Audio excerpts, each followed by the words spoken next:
Para entender el ministerio apostólico del apóstol Pablo, es necesario siempre conocer un poquitico el contexto histórico en el que él se desenvolvía, que no es el contexto nuestro. En la época del apóstol Pablo, el mundo, desde el punto de vista religioso, estaba dividido en dos grandes grupos. Estaban divididos en los gentiles y los judíos. Así, sencillamente. Hoy no, hoy hay una pluralidad de religiones, hoy hay gnósticos, agnósticos, cristianos, cristianos católicos, cristianos ortodoxos, judíos, budistas, musulmanes, etcétera, etcétera. En aquella época solamente existía, uno era o judío o uno era un gentil o un pagano también, es lo mismo. Gentiles llamaban los judíos a los que no eran de su raza, a los que no eran de su cultura, a los que no eran de su religión. Y los judíos siempre estuvieron convencidos de que ellos eran el único pueblo de Dios, de hecho así Dios se lo había revelado, pero también estaban convencidos que ellos eran los únicos depositarios de la salvación.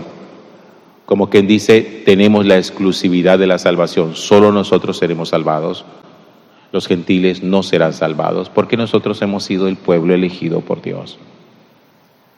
Cuando Pablo empieza su ministerio apostólico, una de las primeras mentalidades que le tocó romper fue esa, que la salvación no era exclusiva del pueblo judío, sino que la salvación estaba dada para todos.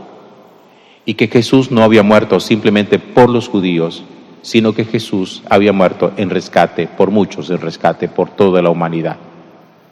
Y que por lo tanto los no judíos, es decir, los gentiles, también eran depositarios y eran herederos de la salvación. Y que también a ellos podía llegar la salvación. Y eso no fue fácil digerirlo.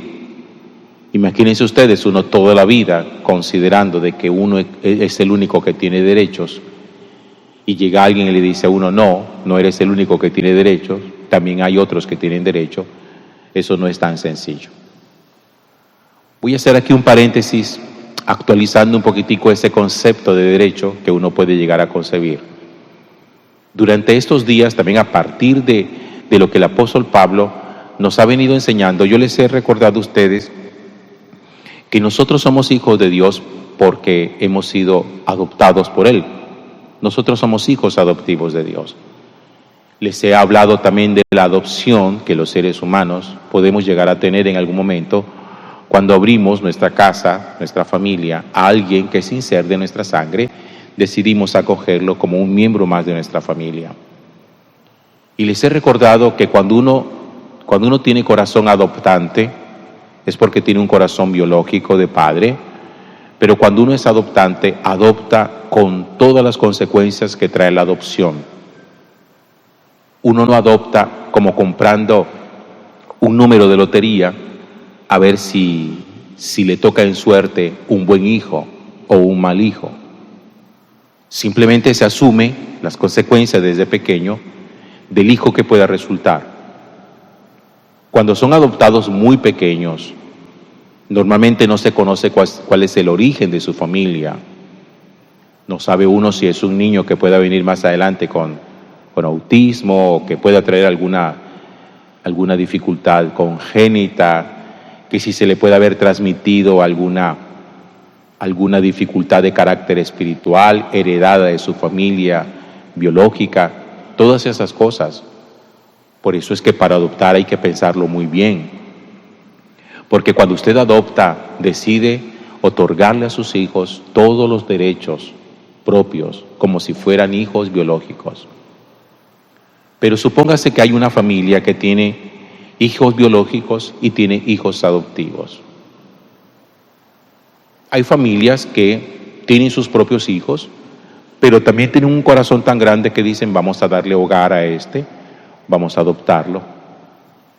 Un hijo biológico y un hijo adoptivo, delante del Estado y ante su familia, tienen exactamente los mismos derechos, igualiticos.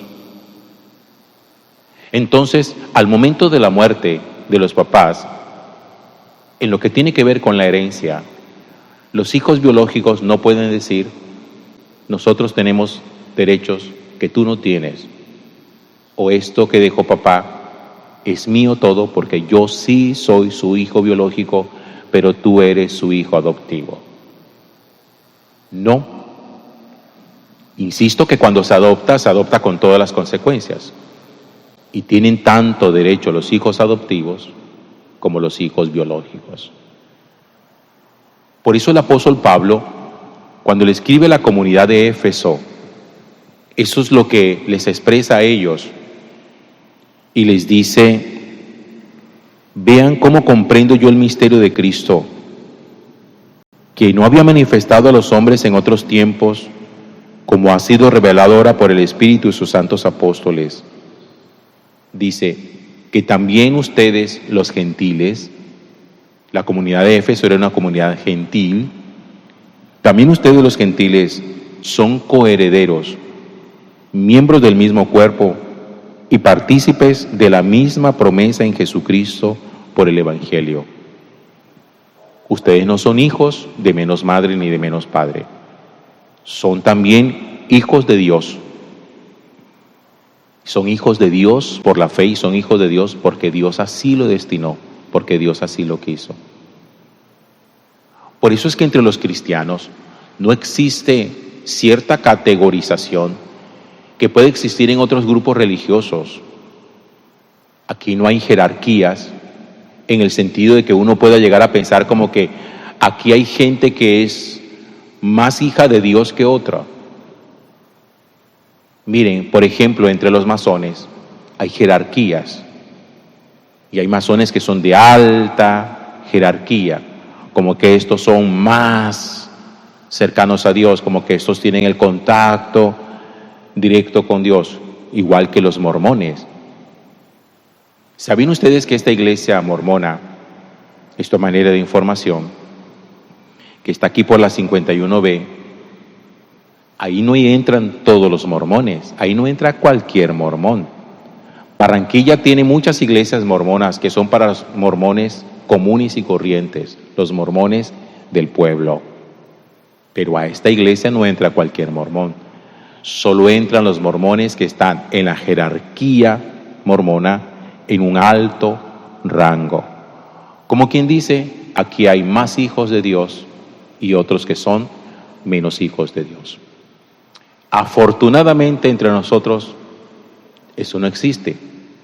Aquí la catedral no está reservada para los de la alta jerarquía católica y que el resto de capillitas sea para el resto del pueblo de Dios. No, aquí en cualquier templo nuestro, porque la teología nuestra y la Biblia nuestra sí lo enseña, que nosotros somos hijos de Dios, tanto los unos como los otros, y que no estamos jerarquizados. Por eso creo que hay dos cosas aquí que el apóstol Pablo nos enseña con esta expresión, porque también los gentiles son coherederos, miembros del mismo cuerpo y partícipes de la promesa en Jesucristo. Imagínense ustedes uno haber vivido toda la vida pensando, como lo pensaban los judíos, ustedes son los únicos herederos de las promesas de Dios, y que vengan ahora y le digan a uno, no, ustedes no son los únicos herederos, los gentiles también son herederos. Eso es revolucionario, eso escandaliza y eso llega a molestar a muchos, porque es como si nos estuvieran diciendo, tú nos estás quitando lo que nos corresponde. Hay una cosa con Dios que es bien bonita, y es que la herencia de Dios no es dividible, en el sentido de que, como las herencias humanas, ¿no? Un papá tiene, por poner una cifra cualquiera, 1.000 millones de pesos y va a repartirla entre 3 hijos. La justicia diría, hombre, pues vamos a repartirlo por partes iguales, 333 millones para cada uno. Pero si hay uno que se siente que es más heredero que otro, tendría que decir, no, a mí me toca el 70%, entonces a mí me tocan 700 millones. Y se siente robado si no le dan el 70%, sino que le dan el 33% de la herencia. Porque esas herencias humanas sí se dividen. Lo bueno con las herencias de Dios es que las herencias de Dios no son dividibles, en el sentido de que a uno les dé más y por darle más a este, le quita a este. Con Dios eso no existe, porque la herencia de Dios es toda para todos. Cuando Dios da su gracia, la da toda para todos. Y que le dé su gracia a este en su totalidad, no va en detrimento de lo que le pueda conceder en gracia a usted. Por eso entre los hijos de Dios no debería, en teoría, existir nunca envidia, como que Dios está dando a este lo que debería darme a mí. Porque es que cuando Dios da, no da quitándole a nadie absolutamente nada.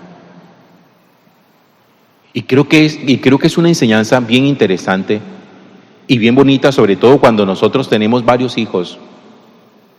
Y tal vez es una de las tareas que exige esfuerzo y que no puede ser tan fácil a veces para algunos papás como cuando tienen 3 hijos y de pronto algunos hijos sí se ponen celosos porque sienten que sus papás, en una forma inadecuada de amar a los hijos, le dan a uno más, pero le dan en detrimento del otro. Y ahí es donde surgen las envidias y surgen las rivalidades. Cuando su hijo siente de que usted le está dando algo a este de su afecto, pero se lo está quitando a este otro. Y eso es lo que engendra rivalidad y eso es lo que engendra odio entre los hermanos. Por eso, siempre es bueno entender que somos herederos, todos somos herederos de Dios, pero que en algún momento alguno podría también renunciar a su herencia, como algunas personas lo han hecho, porque también eso es posible. Hay gente que es heredera de los bienes de Dios, de la gracia de Dios, pero dicen: a mí no me interesa. No me interesa tener a Dios como papá. Por eso también les he enseñado que es posible que alguien renuncie a la paternidad de Dios. Dios no renuncia a ser papá nuestro, pero uno sí puede llegar a renunciar a que Dios sea nuestro Padre, que eso es lo que se llama la apostasía. Eso es lo que se llama apostatar. Entonces aprendamos esas dos cosas. Primero, a no ser rivales, ni a tener envidia de la gracia y la misericordia que Dios pueda derramar sobre otra persona. Cuando Dios ama a alguien, no le ama en perjuicio suyo. No ama a alguien para quitarle a usted su afecto. Ni le va a dar al otro su gracia para quitarle la gracia suya. Y en lo que tiene que ver con los hijos, especialmente los que tienen de dos hijos en adelante, sean muy cuidadosos en la forma como aman a sus hijos. Porque yo sé que ustedes lo dicen y ningún papá es capaz de reconocerlo, de que tiene preferencias. Si usted se lo pregunta, usted siempre va a decir que no tiene preferencia. Pero una cosa es lo que usted dice y otra cosa es lo que dicen sus hijos. Sus hijos sí dicen: mi papá, mi mamá sí tiene preferencias, aunque usted diga que no. Gloria al Padre y al Hijo y al Espíritu Santo,